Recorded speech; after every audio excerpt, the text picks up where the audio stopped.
Ladies and gentlemen, boys and girls, children of all ages, welcome to Sox on Tap. Tony, my first reaction is just, fuck yes, let's go. Sox versus the Twins. That's where it all starts. Because it all starts taking care of business in-house in the Central Division. That's right, I'm a meatball.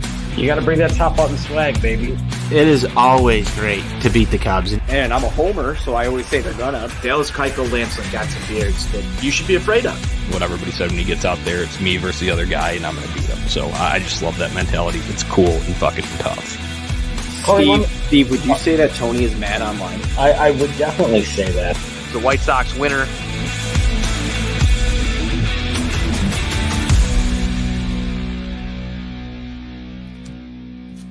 Hello, White Sox fans, and welcome to Sox on Tap. We've got Chuck Naso in the house tonight. Chuck, how you doing, my friend? How we doing, Tony?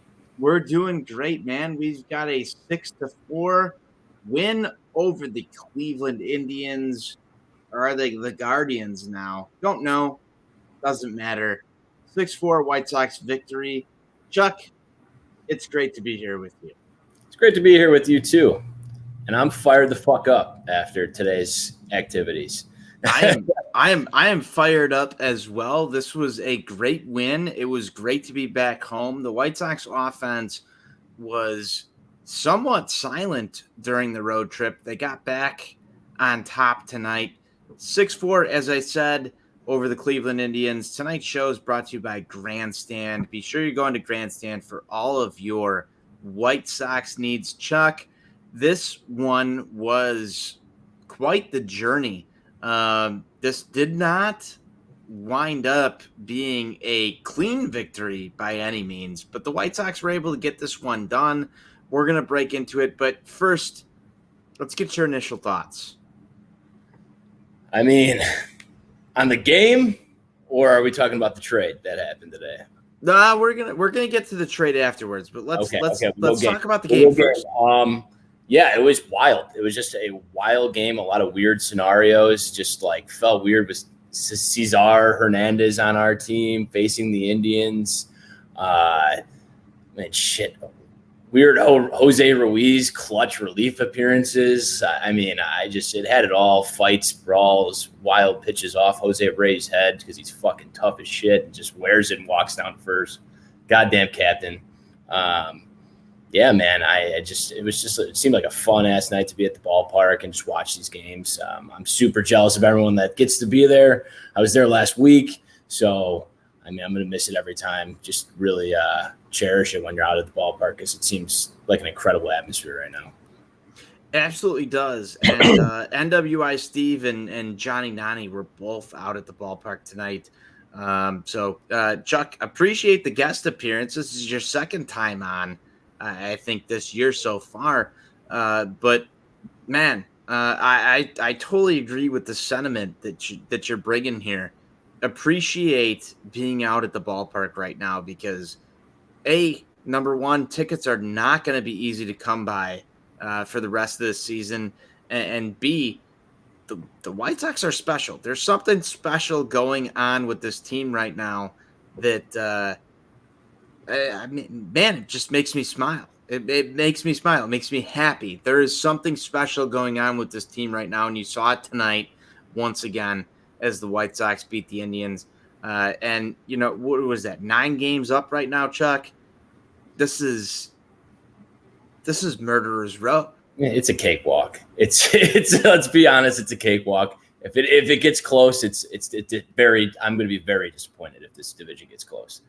I will too. And there's precedent for the division getting close. I think that you and I can agree with that. There's precedent for the division getting close and there being some sort of tense moments down the stretch. But I would be really surprised if that happened this year. Yeah, I really can't see it happening, especially with the sell-offs today in this division. Bieber being out for the Indians. It just really doesn't feel like there's even a chance any of these teams can play with us. There's going to be some annoying games coming up. I definitely can feel it just because we're going to rest guys and we're going to change the rotation around, maybe some Reynaldo spot starts or Stever spot starts, or, Lambert, those type of guys are getting spot starts. And, there's going to be some tough times during that, but it's all for rest. So, you kind of got to take these bad games that are probably going to come up at some point in the next 2-3 months and just wash them off and know that we're just getting healthy for October.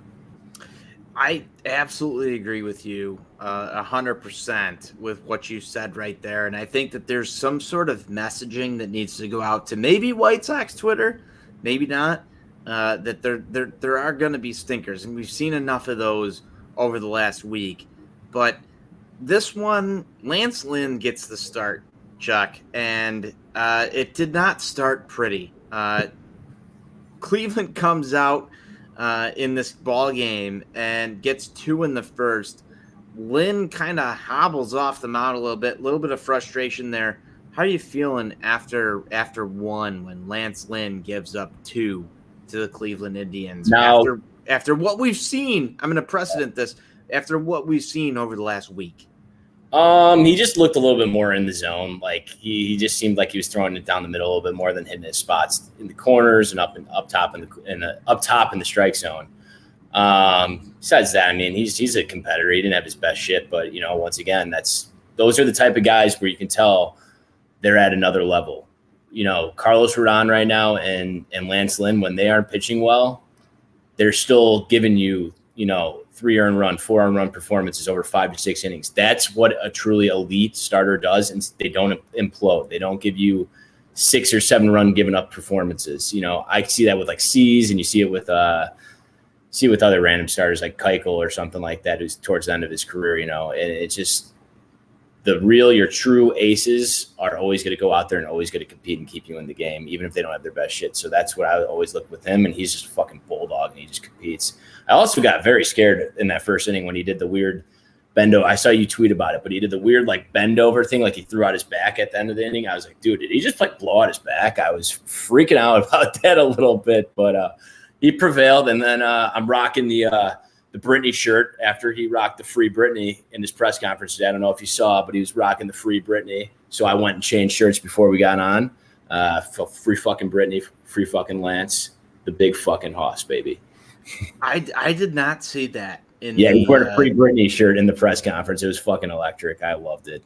I didn't see that. But so I just have to ask, because I saw you down in Milwaukee, Chuck, and your dad was there. Mm-hmm. And you told me that your dad does not like losing. So after the first inning, I just want to know, what kind of level is your dad at during this ball game after giving up 2 runs in the first? How close is he to leaving by the 5th? We actually had this exact chat while I was back in Chicago, because he was telling me he has a good feel for the game after 3 innings on whether it's going to be a loss or a win. And most of the time when he's at the loss meter, he's 85% correct according to his math. And then, 15% of the time you get the surprise games where they come back. I think the Minnesota game last Tuesday when they, the Berger, I think it was the Berger home run, and then the Abreu 3-run homer. That's when he went to bed early that night because he thought the loss meter was going to hit. But he's pretty good with it. He's an experienced veteran. I've told Eddie from Barstool this a million times, but my dad's a famous lover of Mark Burley because he was a 2-hour baseball guy. So you show up to the ballpark, you got a 2-hour game, and you're back on the Stevenson back to the suburbs. So he's a historic. I don't like to sit in traffic guy. The only time I've ever sat in traffic with this man was 05 playoffs. We've stayed after every game, and you got to do that in the playoffs. So. I absolutely love that. I had to ask because it's been on my mind since Milwaukee, because you guys got out of there a little bit early. I just wanted to know where he was tonight, and I figured you would know. Well, I also have a strict Jose Ruiz policy. If I start, I do too. I do too. Jose Ruiz or Ronaldo trot out there, and it's not looking good. I don't know if I could support that right there. I'm going to have to take a walk back to my car and not sit in traffic that night. But tonight was quite the performance from Mr. Ruiz. So, I'll eat my words with that. It absolutely was. The White Sox were able to get themselves back on the board in the second inning. Let's talk about this because I feel like it's going to get forgotten in this game. Yoan Moncada rips a ball into right center field, and there's some sort of collision that happens. The ball just gets flicked up off of, I don't know if it was Zimmer, but it just gets flicked up over the fence. Have you ever seen a home run like that in your baseball career outside of, highlights watched of Jose Canseco taking it off the head over the fence? That was just a phenomenal home run. That was just so weird. And I thought he got all of it, honestly. And then I just saw that happen. Like, of course, he's going to hit it, 2 feet in front of the warning track. And then they just run into each other and go over. It's like, you know what? That's some dumb White Sox stuff that would happen to us. So, it feels good to have one go our way today, finally. So, yeah. It absolutely does. I mean, Yoan Moncada, for all intents and purposes, he had a great night at the plate tonight. We've been waiting for Yoan Moncada to show up and have some clutch appearances. This one gets a little bit of help, but the body of work overall was fantastic tonight from him. Any thoughts on Moncada? So yeah, I'll always be Moncada's biggest, doubter, just because I get really upset when he just you can tell he has 2 different gears. There's that gear where he's locked in at the plate and he's seeing every pitch and he's battling in that bat, and then there's just that, and that's the gear we saw tonight. When he's locked in, he's seeing the ball well, he's fighting every at bat. And then there's just that gear which we saw in Kansas City where it just feels like he's going up there, he's going to take a half swing at 3 pitches. And, what the hell happened to this guy? But I think he'll improve. I think they were talking about how he took early batting practice today. So I think and what Steve was talking about on the broadcast was that he just needs to be more aggressive, which I totally agree with. Just be more aggressive early in the count. It doesn't feel like he's ready to hit a fastball in early count situations and advantage count situations. The only time he's had plus hits, I feel like this season, are on breaking balls. So I want to see him just drive fastballs more. It just feels like he's a tick behind on the fastball this season. Once he gets that fastball speed down, he's going to mash. So hopefully it happens later in the season. I'll take him slumping in April and May for him to just absolutely go off in September and October, because that's a catalyst in the postseason. It absolutely is. And I think as White Sox fans, Chuck, we know what he has and what he can offer at the plate. And he's dangerous, man. I just look at him and I try and think, where is the best spot in the lineup for Yoan Moncada? You can argue 2. You can argue 3. You can argue 4. You can argue 5, 6. There's so many spots you can put this guy if he's on. And then there's so many different things that you can also pick out when he's off. I just hope we get tonight's version of Yoan Moncada for the rest of the year. Yep. If that version comes out, this team, if that version and hot Jose comes out in the playoffs, this team's unstoppable. It absolutely is. Those are your 2 guys. And we're not even talking about Eloy Jimenez or Luis Robert or Tim Anderson getting hot during that. Yoan Moncada can drive a game. He gets hot. It's fucking incredible. What he did in the playoffs last year gave me the utmost confidence when they get in the postseason. That guy's showing up. So I feel really good about Tim in the playoffs. I just want to see some of these guys just really turn it into another gear before we get into that stretch. There's so many guys on this roster that can do it. So it's 2-1 Cleveland as we head into the third. Nothing happens there. And then the White Sox are able to get 2 runs in the 4th inning and kind of take a lead. Brian Goodwin actually singles on a ground ball to the right fielder, Daniel Johnson there, and Yoan Moncada is able to score. Andrew Vaughn gets the third. They had 1st and 3rd on that situation. Then Lurie Garcia comes up. Lurie Legend. I don't know if you're a Lurie Legend guy, Chuck, but our guy Johnny Nani absolutely is. And Lurie Legend is just, I mean, he's a Sox on tap guy. He's a Sox on tap legend here. Give me your thoughts on Lurie on this play. Oh, man. I'm not the biggest Lurie legend. I'm just gonna say it right now. I don't know. He's just a love and hate type of guy. When he's going real well, it's awesome. When he's going bad, it is tough to fucking watch. Uninspired, just like Moncada, he just has those uninspired at bats where he strikes out on 3 pitches. Drives me insane. Like, I could watch a guy like Goodwin up there, when he's struggling, at least he's putting together pretty decent at bats. But I just really, really, really struggle with guys that will swing through 3 pitches. It just drives me insane. But when Lurie's going good, he's a great player. He's a great role player. And that's what with Cesar, that's how you say his name, I think, right?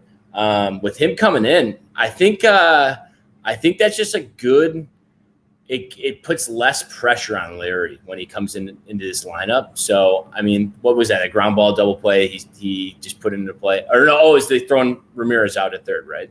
Or was that what we're talking about? Okay. So, yeah, it was a good play, good heads-up play. But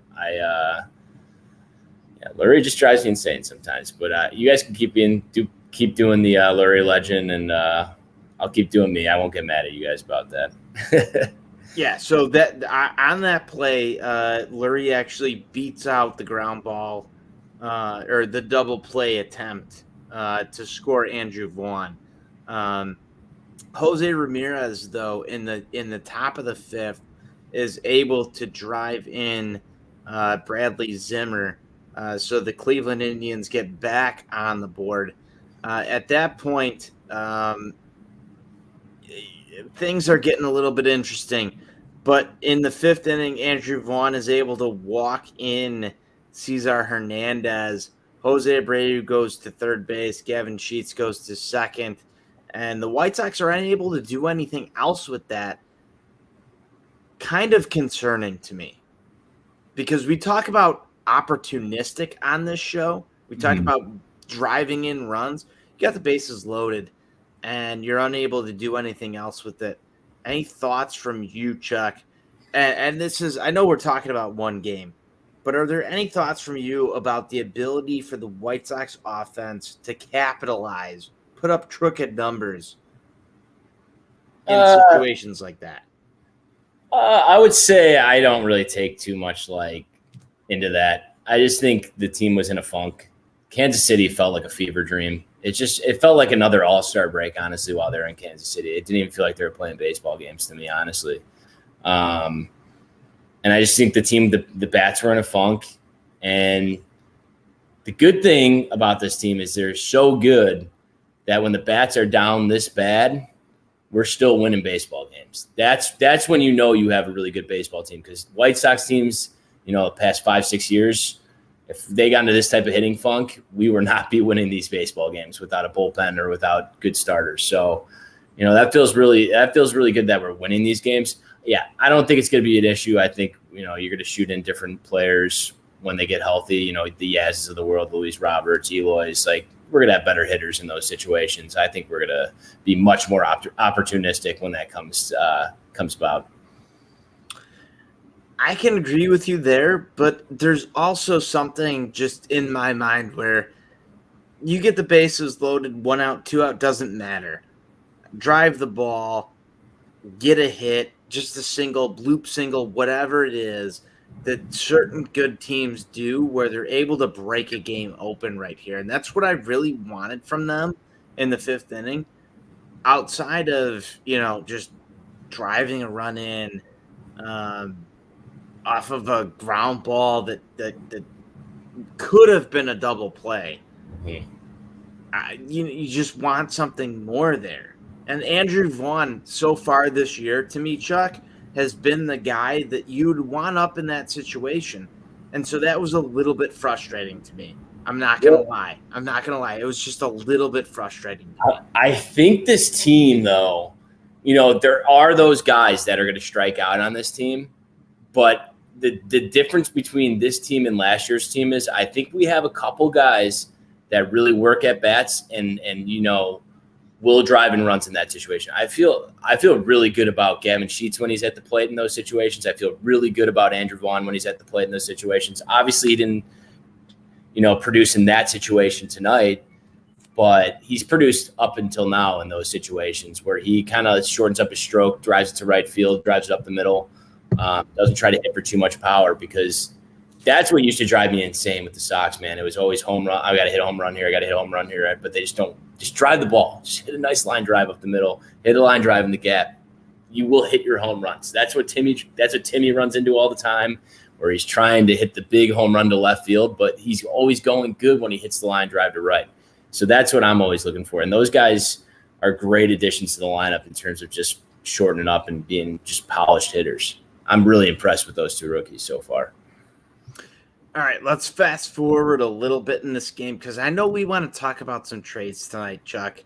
Let's fast forward to the 8th inning. You get Ryan Tepera in, and we'll talk about the trade in a minute, but not exactly the greatest first showing as a White Sox reliever. It's almost kind of comical. Like if we take a step back here and we talk about you just like that's so White Sox. You make a trade for him yesterday. You're thinking, okay, here's another reliable arm out of the bullpen. He gives up a bomb to Franmil Reyes. Where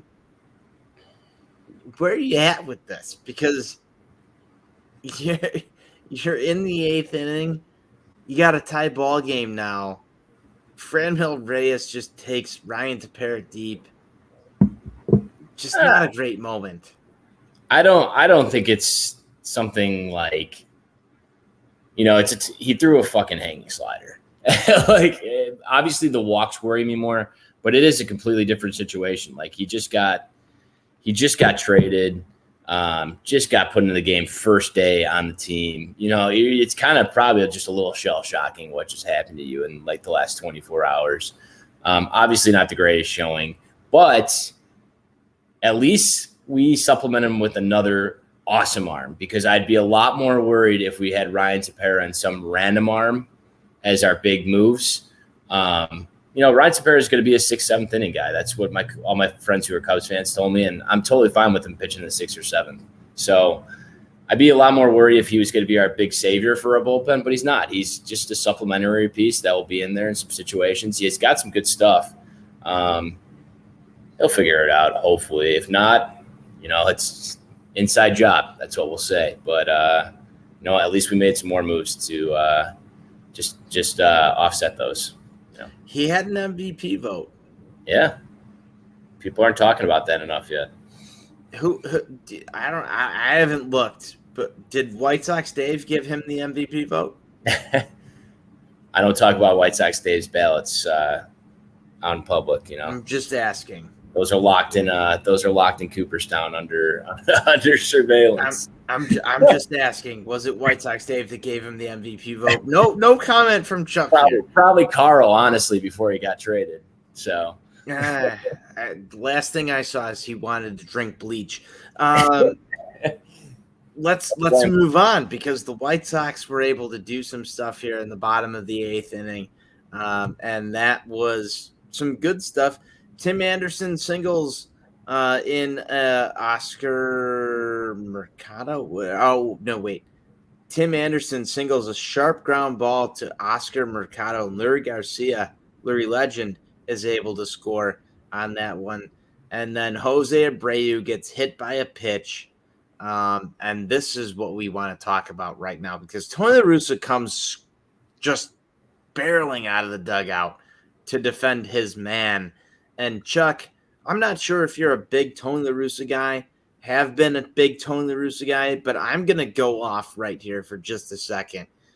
I've seen a lot of things on Twitter.com throughout the year that Tony La Russa doesn't support his guys, that Tony La Russa isn't the manager to stand up for anybody. I haven't seen anybody run faster on my television than Tony La Russa came out of that dugout since I heard Hawk Harrelson drop the headset and go down to try and check on Todd Frazier. Yeah. I don't buy it. I don't buy it for a second. I do not buy it for a second that Tony La Russa and this clubhouse don't get along, regardless of whether or not they agree that Yerman Mercedes should swing on a 3-0 pitch He's invested. He's here. Jose Abreu is his guy. He came out. He ran. He wanted to. He could have thrown a punch tonight. I felt like, Chuck, that was the most electric moment of the White Sox season so far. It was fucking awesome. That video of him running out of the dugout was incredible. I was howling when that happened. Obviously worried about Abreu, but that dude's tough as shit. Like, just, he's a crazy person. Just runs to first base, shakes it off, catches the final out of the game after getting drilled in the face. I don't get where, obviously I don't think Karinchak threw at him on purpose. So I don't know where the Tony being held back came from, because but there had to be some chirping going on or something like that started it. Because I don't think Karinchak threw at him on purpose, because obviously our baby boy Karinchak didn't have his sticky tack tonight or spider tack tonight, so he couldn't throw the ball over the strike zone and hit him in the head. And that's just kind of what happens when you depend on a foreign substance for strike throwing. Guys get drilled, and that's just bullshit, man. If you're a major league pitcher and you can't pitch without spider tack, you shouldn't be in there.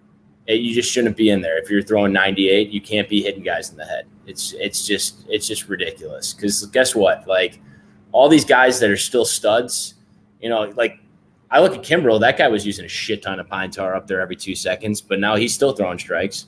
Half these guys are still throwing strikes. So, like, if you really can't throw strikes without spider tack, you need to figure it out. You can't be hitting our guys in the head. I'm glad they went out there and kind of got chippy today, but I'd be pretty pissed off if the White Sox try to do something tomorrow. I don't think it's worth it. I don't think anybody should try to get suspended for anything. I think it's dumb to throw at him tomorrow, which is another thing I really like about Tony, is that he's kept these things kind of like at bay when they've happened, with the Yerman thing, with, like, you just don't want to start big fights or big suspensions and, get guys, out of rhythm. So just have a couple chirps. Tony got held back. He got fired up. We don't need to do anything tomorrow. We're the bigger team. I saw Franmil Reyes had some bullshit chirps after, like, if I get hit, something bad's happening tomorrow. Like, they're not going to throw at you. I don't think they'll throw at him. I'd be shocked if they threw at him. I don't think they will. Yeah. So they shouldn't. I don't think they will. I think this is very obvious. I think that it's super obvious what happened. I think if you look at Karinchak's numbers, I think if you look at his history, it's very obvious what's going on every single time. And if you're in this, every single time you used to go to the glove. Yeah. You know where it was, and I'll even throw a little promotion to the website here. If you go and Google what was in James Karinchak's glove tonight, you're gonna find some stuff about him relying on that, and you can look at the numbers, you can make your own assumptions, but there is a different James Karinchak than you saw at the beginning of this season as to what he's able to do with the baseball. And when he can't do it, that's what happens. It wasn't intentional. I will agree with you 100%. And there's a reason it wasn't intentional. It's because he's wild, Chuck. He is a wild pitcher. And sometimes those balls get away from you if you don't have something to control it. And that's where I'm at right now. So I would hope that the White Sox don't go after him tomorrow. If they do, they do. But I don't think it was intentional at all, because at that point in time in a baseball game, Chuck, when you're that close, you don't throw at somebody's head. No doubt. And I think the best thing that came from this moment, everyone on my Twitter timeline has changed their tune on Tony La Russa after tonight. I've never seen this much positive vibes about him. Obviously the DUI stuff happened. That's a tough situation, but he's our coach. Obviously he did something messed up. But I think people deserve, second chances in life and stuff like that. So, he's coaching his ass off there this year. And if you don't agree with that because he made some weird relief choice in a random April game, then you're just being ridiculous, because he coached a kind of wildly weird team to like 19 games over 500 before the All-Star break. That's crazy. That is crazy. We had Ryan Goodwin playing. We had Billy Hamilton playing. We had no Eloy, no Luis. This guy just kept going with the flow and coaching the shit out of this team so far. And now he's got the whole fan base behind him, which is incredible after a day where we made an incredible trade. So I am very pumped up for Tony. He definitely deserves this type of ovation right now. He's a legend. He's a legend. I don't get it. He has fucking voodoo, man. It's the same thing he did with the Cardinals. He has voodoo. This guy is insane. I don't get it, but it's awesome. I'm in the same boat as you, man. Like there's just something about the magic of this team. I've talked about it on this show. I've talked about it in certain text messaging circles of White Sox fans. There's something about this team. There's something the way that he's able to draw these guys to perform.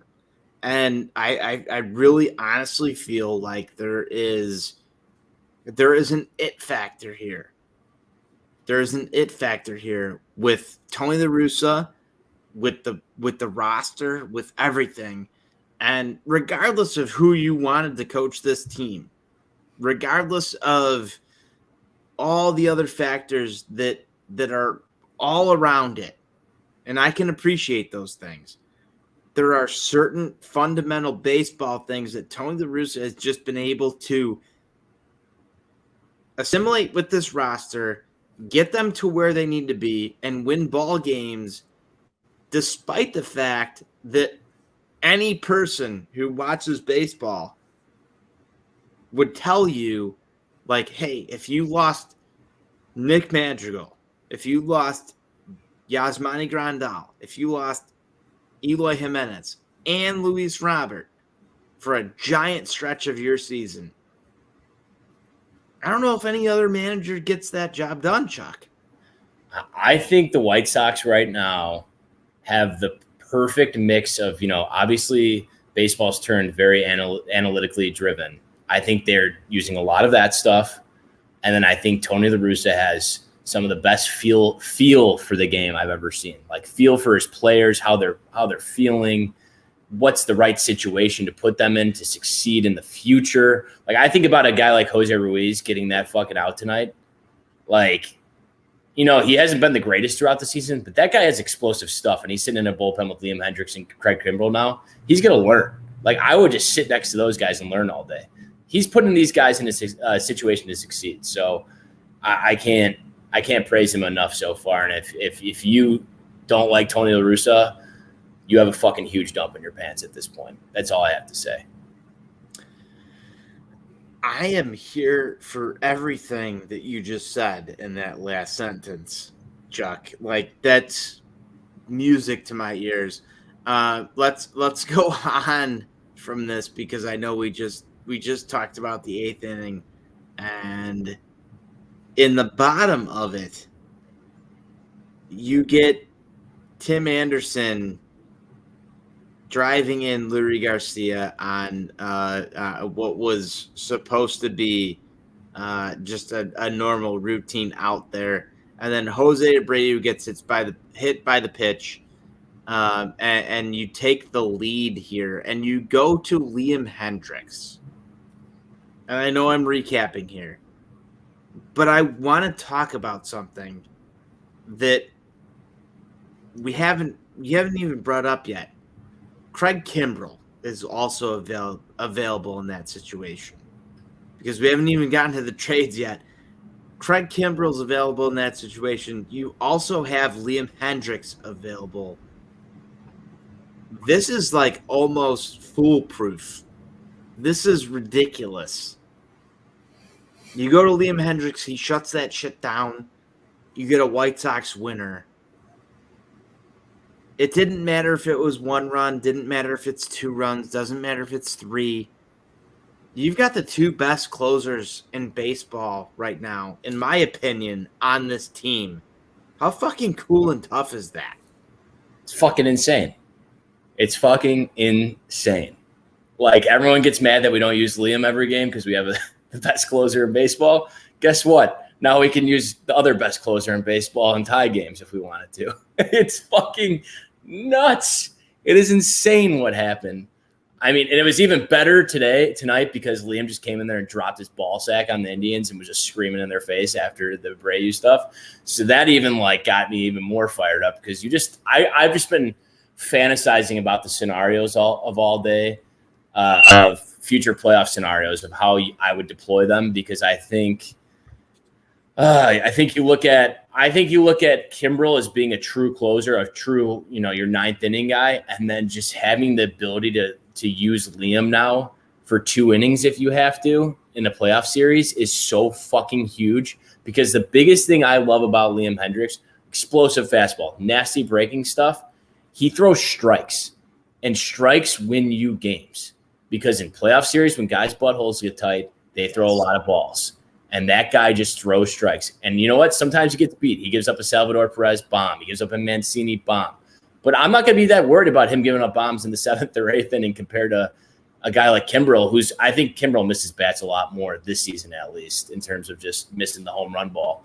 So I don't know, man. It's going to be super fun to watch because you can just go Kopech to Hendricks to if you wanted to into Kimbrel. Or I don't even know if you wanted to go Kopech, Crochet, Kimbrel. I look at it, Chuck, man, and I look at this and I go, over 2 days, you can go Hendricks 2, Kimbrel 1, Kopech 2, Kimbrel 1.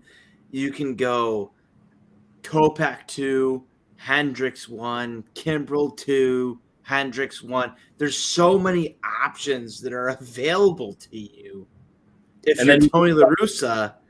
And it's just it's mind-blowing how fucking awesome this shit is. Yeah, and you think about Bummer, you just have Bummer now. Yeah, like you've got Bummer. You have Bummer in the 5th or 6th if you want, or Crochet in the 5th or 6th. And what happens when Crochet learns how to throw 102 again? Because that's going to be insane when that guy starts throwing that hard again. Because he has it in him, and you get into a big situation, he's going to start bringing out that 102 in a playoff series, and it's going to be wild. That's my biggest question. And if I had media credentials, Chuck, my first question to Ethan Katz, if I only had one, it would be, why has Garrett Crochet not touched 101 so far this year? I know you've pitched before in college baseball. You answer that question for me. Why has he not touched 101 so far this year? I think Garrett Crochet is learning how to pitch this year. I think last year he was a thrower. This year I think he's going into his bullpens and his game appearances this year, learning how to throw a slider, learning how to throw a changeup, or learning how to locate his fastball instead of just being like, I'm going to throw fucking 103 by you, which is awesome. But at the same time, if you can learn how to throw 3 other pitches and then throw 103, you're going to be unhittable. You're going to be Chris Sale. His obvious comp, they were the same guys probably. I'm still pretty young when Chris Sale got first called up. I mean, I am 28, but still, baseball mind young, so I wasn't really watching him from a competitive standpoint at that time. But I'm guessing he was probably a thrower when he was coming out of the pen. Same with Carlos. They're the same type of guys. But now you see Carlos who knows how to pitch compared to Carlos the thrower. So it's just these guys are learning on the job, I think, because obviously they're not playing in AAA. So I think he's really focusing on mechanics and focusing on pitchability. And then when we get in the playoffs, he's going to get back and just I can just feel that first 101 pitch come in the playoffs, and it's going to be unbelievable. But I'm pumped, man. I'm pumped. Huge moves. I absolutely hope so. And I hope that we get a better version of Ryan Tepera next time we see him. I think, we kind of glossed over this, but Jose Ruiz came in for him and shut the door down. That guy makes me drink. Shout out Jose Ruiz making the graphic today, man, yeah. And performing. That probably got him fired up. He was like, I'm on the graphic with a Hall of Famer and like 2 All-Stars right now. I got to show up. I'm sure. I'm absolutely sure it did. And, that type of stuff, like, maybe gets a guy going a little bit. but I'm still that Jose Ruiz. Yeah. I don't even know what you call it. I still question his ability to get out of things. He proved me wrong tonight. So be it. I hope he continues to do so because he's got gas. But let's look forward to tomorrow, Chuck. Yep. We've got Dallas Keuchel against Tristan McKenzie. Tristan coming in at 1-4, 5.61 ERA. He's not great on the season. However, I feel like he's been able to fool some White Sox bats. And you've got Dallas Keuchel 7-4, 4.32 ERA. Dallas has had his question marks this season. There's a lot of people questioning Dallas Keuchel so far this year. What's your key to success tomorrow? He said it the other day. I think he said he was struggling versus left-handed hitters, just finding his stride versus left-handed hitters and just, doing his thing. He's been on a couple times this year, but he's been getting hurt by left-handed hitters. So I don't know, man. He's just got to find that cutter. He's got to locate. He's got to just beat Dallas Keuchel and not try to be the other guys that are on the staff that are performing really well. I'm guessing that's probably kind of getting to him, that there's a lot of guys that are really pitching well on this team, and he's not so far. And I'm not even saying he's not pitching well. The guy's given up like 3 or 4 runs an outing. Like, I would take that all day, every day out of my fourth man out of my rotation. So, I just keep pitching. He's going to find it at some point. Even if he doesn't, we got guys. We can figure it out in the playoffs. I'm very happy with our top 3 in our rotation. He's just got a battle versus these guys. The Indians lineup sucks besides Jose Ramirez and Franmil, so just go to work. My keys to this, man, just fucking give this guy a lead to work with early. We've seen the struggles from the White Sox offense early in games. You've seen Tim Anderson as your leadoff guy not get the job done right away.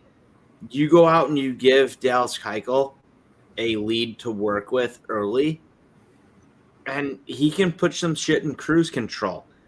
Yeah, he's going to give up a few runs, but you have a big inning to start the game, or even in the second, and I feel like Dallas Keuchel can control some shit just to get the job done.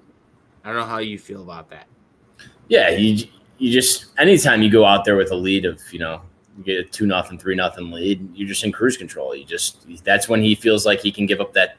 When you got in the back of your head that you can give up that solo bomb and it's not going to really hurt, I think you just pitch with a lot more, comfort than you would in a 0-0 game. So, you just give him a lead.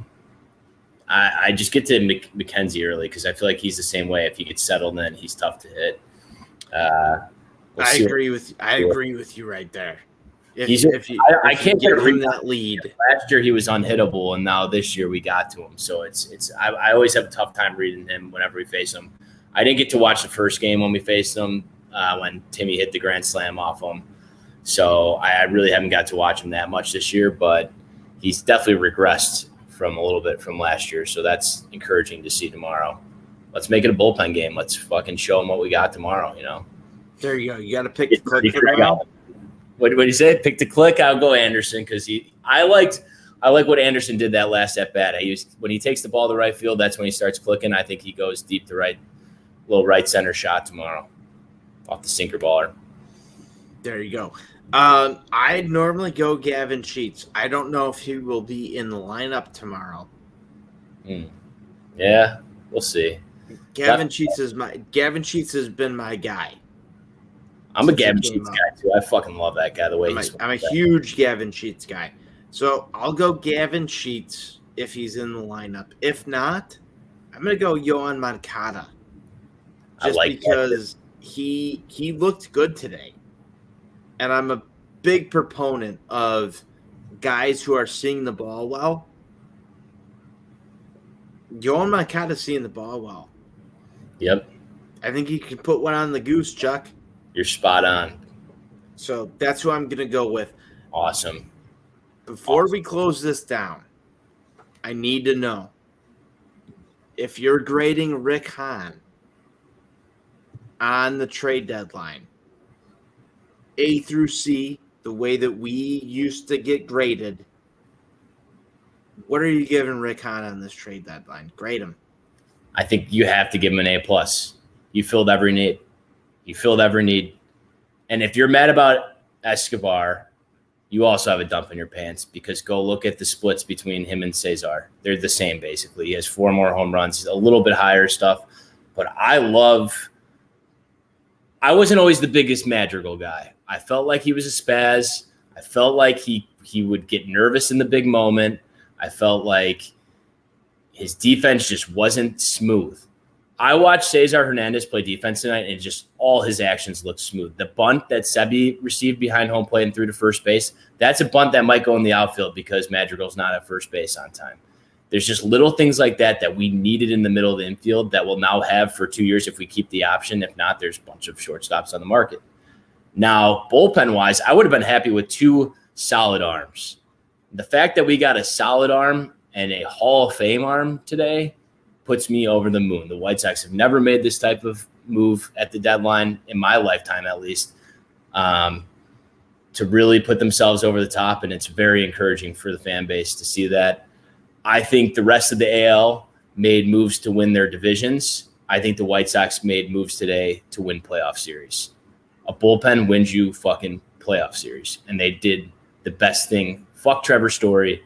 I want to fucking shut down bullpen when it comes down to it. That's all I care about. Defense, bullpen. That's how we're going to win a World Series. So I think Rick did a fucking phenomenal job today. A+.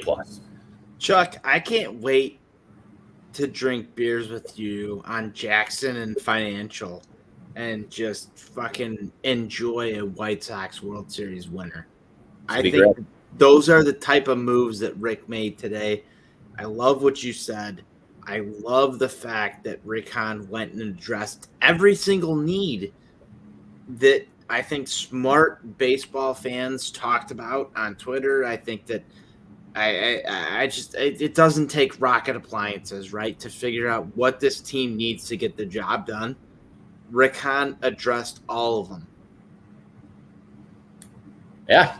And guess what? We got my favorite part about Craig Kimbrell, that's another Bulldog in that clubhouse. I just love attitudes in that clubhouse right now.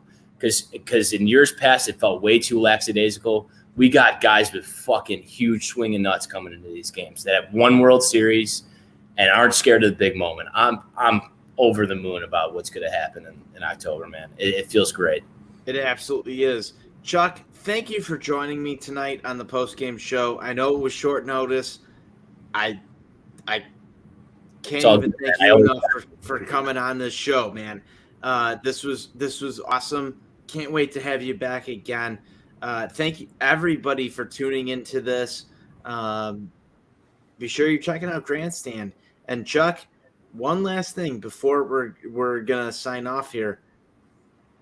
White Sox forever. White Sox forever, baby. Let's go Sox. Cheers.